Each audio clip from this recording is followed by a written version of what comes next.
हम पढ़ रहे थे अमेरिका के प्रशासन की प्रमुख विशेषताएं। कुछ विशेषताएं हमने कुछ दिन पूर्व पढ़ी थी।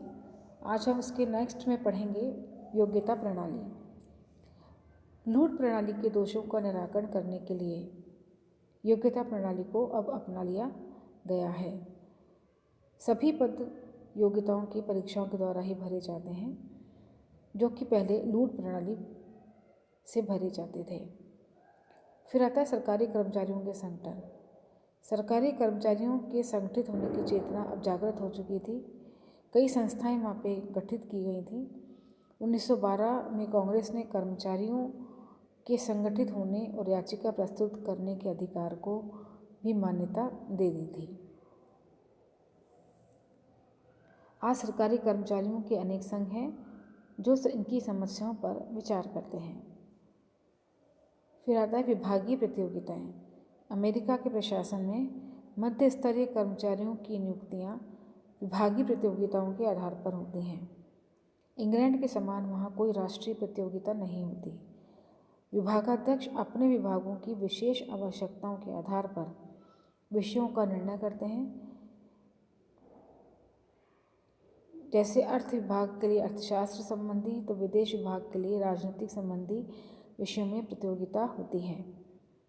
इंग्लैंड में विभागीय आधार पर प्रतियोगिता के विषयों को सीमित नहीं किया जाता है, परंतु दूसरी ओर अमेरिकी व्यवस्था इस दृष्टि से अच्छी है क्योंकि उसके द्वारा विभाग का प्रत्येक अधिकारी अपने विभागीय विषयों से पहले ही परिचित रहता है। जहाँ ब्रिटिश प्रशासनिक अधिकारी अपने राजनीतिक प्रभुओं को प्रभावित करने की क्षमता रखते हैं, वहीं अमेरिकी सिविल सर्विस को यह गौरव प्राप्त नहीं है। अमेरिका में योग्य प्रशासनिक अधिकारी प्राय औद्योगिक क्षेत्रों में जाना ही पसंद करते हैं। अमेरिका प्रशासनिक व्यवस्था में उच्च पदाधिकारी वर्ग वास्तव में वहाँ की शक्तिशाली प्रभावपूर्ण अर्थव्यवस्था का प्रतिनिधित्व करता है। उच्च स्तर के अधिकारी अधिकांश पदाधिकारी पदोन्नति के आधार पर संघीय प्रशासनिक सेवाओं में नहीं आते, बल्कि उनका बड़ी संख्या में औद्योगिक और बैंकिंग क्षेत्रों से उन्हें लिया जाता है।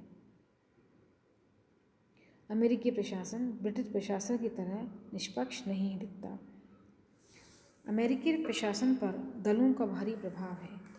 जहां ब्रिटेन में प्रशासन दलबंदी से स्वतंत्र है और मंत्रिमंडल के परिवर्तन का प्रशासनिक अधिकारियों पर कोई अंतर नहीं पड़ता, वहीं अमेरिका में मुख्य कार्यपालक अधिकारी के बदलते ही उच्च प्रशासनिक अधिकारी भी बदल दिए जाते हैं। आयोग, निगम, एजेंसी आदि के प्रधान राजनीतिक आधार पर ही चुने जाते हैं और प्राय देखा गया है कि इनके अधिकांश साधारण सदस्यों की नियुक्ति भी दलबंदी के आधार पर होती है। राष्ट्रपति के परामर्शदाता मंडल में भी राष्ट्रपति के विश्वासपात्र लोगों को ही स्थान मिलता है।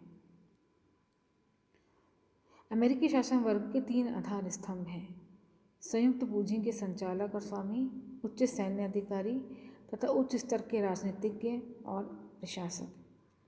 इसलिए राजनीति में सेनाध्यक्षों के गुट की सक्रिय भूमिका है, इसलिए इसको हम सत्ताधारी श्रेणी के अंदर रखते हैं। अमेरिकी राजनीति में उच्च स्तरीय निर्णय सामान्यतः सीनेट या प्रतिनिधि सदन या दल की समितियों में नहीं होते, बल्कि इनके निर्णय तो अदृश्य रहने वाले उन थोड़े से सत्ताधारियों के द्वारा लिए जाते हैं जिनका सेना, सरकार और पूंजी पर पूर्ण नियंत्रण है। सरकार का व्यापक कार्यक्षेत्र है और नौकरशाही का आकार बहुत बड़ा है।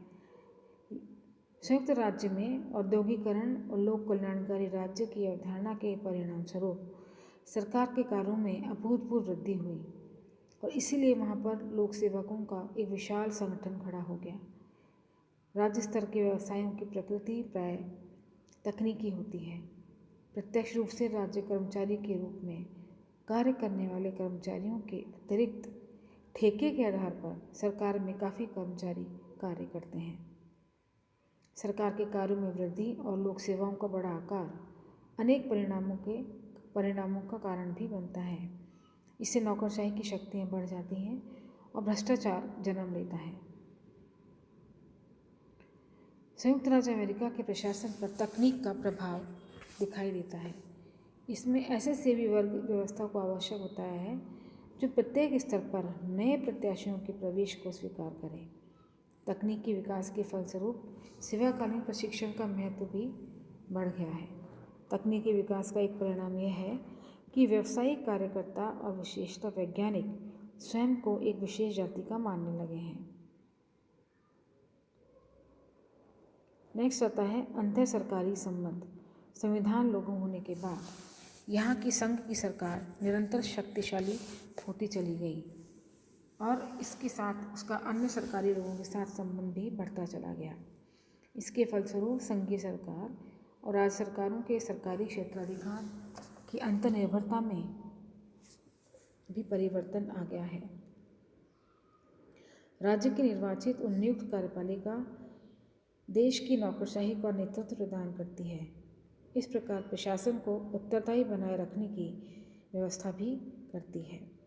राजनीतिक नेतृत्व के प्रति स्वामिभक्ति और कर्मचारी के स्वतंत्र विचारों के बीच एक उपयुक्त संतुलन की स्थापना भी करती है। अमेरिका में हित समूहों को विशेष प्रभाव है। हित समूह अमेरिकी राजनीतिक क्षितिज की महत्वपूर्ण यथार्थ हैं। अन्य सरकारी कार्यकलापों की भांति प्रशासन के क्षेत्र में भी विशेष हित समूह सक्रिय रहते हैं। यहाँ इनकी सक्रियता और संगठन इतना सक्षम नहीं होता कि श्रेष्ठ प्रशासन के हितों के समर्थन के लिए कोई संयुक्त मोर्चा बना सकें। कुछ प्रमुख हित समूह national civil league, American society of public administration, public personnel association, the society of personnel administration आदि हैं।